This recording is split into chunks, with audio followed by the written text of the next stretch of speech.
What do you get? Let's bring in the ladies and gentlemen, the honorable minister in charge of one of the regions which had war for 23 years, of which I took part to silence part the guns, and the programs are going on. Dr. Kenneth Omona. Thank you. And Dr. Kenneth Omona was formerly the PPS, the uh, pres, private secretary of His Excellency the President. So thank you very much, my dear brother. Thank you for coming. You're honoring this. We have had a fruitful discussion. Whatever you have, you will forget, you will just take the recording and you listen to everybody who has made their contributions. No acrimony, no insults. We have discussed like a very mature Ugandans and Africans on this platform. And I thank my sisters from South Africa, my brother from South Africa, and others there, people from Nigeria, from Biafra, they are all here. Thank you. We were many, but they have dropped. Welcome, Dr. Kenneth Omon. I thank you very much, Senior Dr. Matsanga, and all of you Let it listening. for your bino. Poor even Matek. Oh, I want to first of all join all of you in celebrating the 80 years of President Museveni on earth. And of course, he has lived a very incredible, a very remarkable life, a life of commitment and contributions to his country and to the continent. Luckily, I've been traveling. I've just reached Minarua, and I think by luck I saw this conversation, and I'm happy to join in. Sorry, I could have missed a lot behind, but from what I see, we're talking about peace, reconciliation, and of course, look at the case of President Museveni for his tenure during his tenure as a leader, and of course, us getting back to look at the periods of his struggles to bring unity and reconciliation to our country. Northern Uganda, where I work now, as many of you know, has been a period of very bad times for over 2 decades. Leave alone the other parts, the other eras, which also were during which it also experienced some insurgencies and inconveniences. But one thing I can say that, like Dr. Masanga for new speaking, I think what Africa now needs is to recognize that what we need most now, that all of us that claim to struggle, all of us that claim to offer alternatives, we are all thinking about our countries, we all think about our continent. I think the main focus now is how do you all together contribute towards the development and transformation of our countries. Let me tell you, when it comes to conflict, there's no loser, there's no winner, but the country loses. And this is what we have seen in Uganda here, especially Northern Uganda. As we speak now, Northern Uganda, which has been in the center of conflict for 2 decades, is now one of the most peaceful, one of the most sought of our regions in Uganda, with great potentials in investment, vast land, peaceful and loving people. And this is now what we are telling the world. Want to open up Northern Uganda as much as possible to the rest of the country. There has been palpable, visible results of reconciliation. President Museveni, that you are talking about here, has reconciled with many people that he has fought or has fought him. If you look at our government now, we have people like you have the son of the late President Paul Milton Obote, who's in cabinet. We have that's Honorable Kenna. We have who is in government, working with government. He's member of parliament. We have the daughter-in-law of the former president, who's a cabinet minister now. We have Henry Okello Oryem, the son of the former president, General Tito Okello, who's in the cabinet of President Museveni, and very many others. In fact, the son of Joseph Kony came back here, and now he's actually joined the army. So we don't lose anything by reconciling. We actually gain.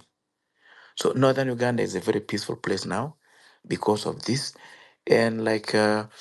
Masango just said, the peace process, all this agenda of the peace process, if you miss any of them, it's like missing a milestone, a stage in development that at least at one point in life you may regret to get back to that.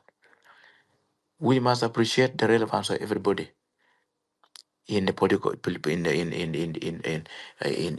the political play. And by this, if we are to be in a position, how do you talk about protests and so on, it must be geared toward making our countries better. Unfortunately, I've seen some few cases where some of these protests are also motivated or indeed sponsored by people who are not within our borders. Now, this is what makes this sometimes suspicious. So I think this common message you talk about, that we must be patriotic. I think indeed we really must be patriotic about our countries. When whatever we do, is it about our countries? Is it because our own perception? Is it because we need to do it? We need to oppose. We need to make contributions. Is it something that we are forced to do so by others or other third parties? I think Africa must learn their lessons. We have had a lot of conflicts in Africa, and at the end, it is others who have benefited from them, not us, the Africans. So, indeed, I agree. Looking at the experience of Dr. Masanga, you yourself, I think it is important for us to agree that we do not have to waste a lot of our time opposing each other, fighting each other for purposes not which are not necessarily for the good of our countries. We must now focus on what can bring us together, allow everybody contribute. Of course, we do not want to ignore the fact that sometimes we need to listen to people who oppose us as well. This is important, I mean, and this is the reality of life, but we must learn to tolerate even uh, those who don't agree with us.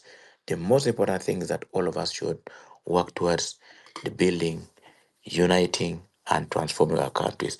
This is very important. If you look at countries like South Sudan, now look at Sudan, Sudan itself. I mean, I don't know. Well, everybody's trying their best. I have had you, Doctor Masanga, try your best as well. Many people are trying to bring together those brothers who are fighting in the north. But if you ask yourself, who are they fighting for? Are they fighting for the Sudanese or they're fighting for themselves? What exactly are they fighting for? So I think, first of all, very importantly, we people in the political play, we must always ask ourselves, in whatever we fight for, in whatever we do, especially when when it comes to war, when it comes to fighting, is it a just? Are we fighting for a just cause? If it is just, does it carry logic? Even if it carries logic, is it fair? So many times I think we're just Africa is engaged in unjust wars and failing to listen to each other. Now this is the biggest challenge that I think Africa has been in for all this time.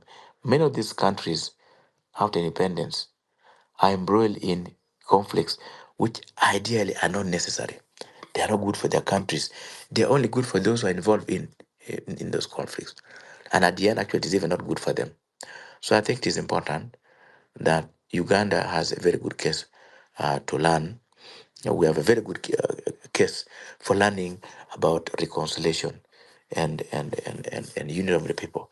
And because of this, our country, learning from our past experiences, I think we are now set to move forward as a country. And whoever is listening to me, Northern Uganda is a place to visit. Northern Uganda now is a place to invest in. And we are determined as a country to listen to everybody.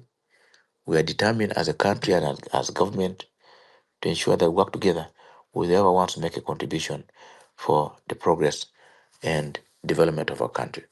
I want to thank everyone here who has made these contributions, and I will also be glad I will get back to the recording version so I can listen to everybody's contribution. But I want to thank you very much, comrades, for allowing me say this short remark to you. I thank you very much. Thank you very much. Oh, thank you, Thank you. Dr. Kenneth. We are honored and privileged to have you come online with us. We appreciate you Gadit. Wafoye tutwal. Wanyalal Afuera nabi webale nnyo. Asante tek. sana baba. For those who don't understand those words, she is simply meaning one word. Thank you very much. Right. Because there are so many people here who are from other countries. Right. Kim here, but thank you very much, Dr. Kenneth. Thank you very, very much. This I do almost every week. I am there. I'm standing for this nation. And in the diaspora, we want to open up gates for the diaspora for people to discuss. We Right. must change the question of antagonism, the Right. question of hate. Right. You open up a Ugandan web place, you find Yes. hate, and that's why I put restrictions on my. You don't hate someone, Right. I just drop you, you never come back to me. We started slowly. We are huge now.